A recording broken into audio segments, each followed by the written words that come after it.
এখানটা একবার দেখেন, এত সুন্দর লাগছে, পুরো পাহাড়ে মেঘ নেমে এসেছে। এখানটার পাহাড় সূর্যের আলো পড়লে যে জায়গাটায় আলো পড়েছে সেখানটা একটু সাদা মনে হচ্ছে, আবার বেশিরভাগ পাহাড়টাকেই কালো মনে হচ্ছে।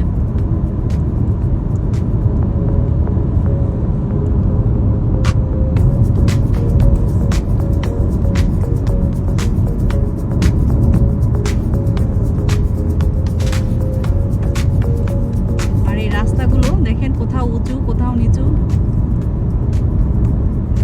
একদম পাহাড়ের উপর থেকে নিচে নেমে আসছি কখনো, আবার কখনো নিচ থেকে পাহাড়ের উপরে চলে যাচ্ছি।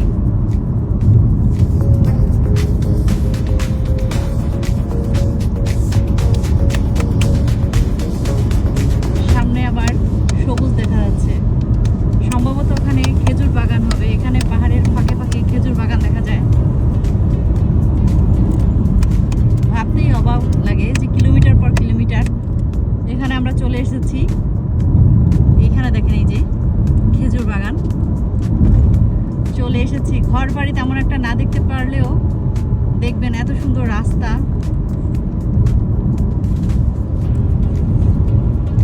এবং এই রাস্তায় দেখেন লাইটের ব্যবস্থা আছে রাত্রেবেলা, যাতে কোনো অসুবিধা না হয়।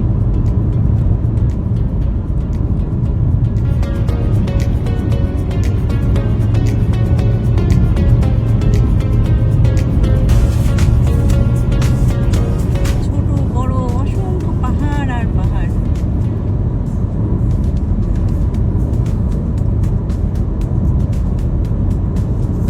এই যে এবারে এ পাশে কিছু দেখেন, এত দূর এসে এখানে কিছু বাড়িঘর দেখা যাচ্ছে। দেখেন ওই যে ফাঁকা ফাঁকা কয়েকটা ঘর দেখা যাচ্ছে, এখানে কিছু বাড়িঘর আছে। অথচ এদের আল্লাহর রহমতে কোনো সমস্যা নাই, এত দূর থাকা সত্ত্বেও এরা সব সুযোগ সুবিধা সব পাচ্ছে, পানি বিদ্যুৎ সব কিছু। এগুলো দেখেন কত সুন্দর। আমাদের দেশের মতো 2 তলা 6 তলা 9 তলা এরা এরকম ভাবে করে না, এদের বাড়িগুলো ছোট ছোট কিন্তু দেখতে খুবই সুন্দর। দেখেন প্রত্যেকটা বাড়ি সুন্দর, আর এরা সবাই চেষ্টা করে যে বাড়ির আঙিনায় গাছ লাগানো, সবুজ রাখা। দেখেন এখানে দেখা যাচ্ছে কিনা একটা কলা গাছ, এই যে বাংলাদেশি গাছ, কলা গাছ। দেখেন এত দূরে এসে এদের কোনো অসুবিধা হওয়ার কোনো কথাই নাই। এখানে মার্কেট সব কিছুই করে দিয়েছে যাতে কারো কোনো অসুবিধা না হয়। বাড়িঘর খুব বেশি না হলেও তাদের জন্য সব রকমের সুযোগ সুবিধা আছে, মসজিদ, দোকান, সব ধরনের সুযোগ সুবিধা আছে। দেখেন বাড়িগুলো কত সুন্দর।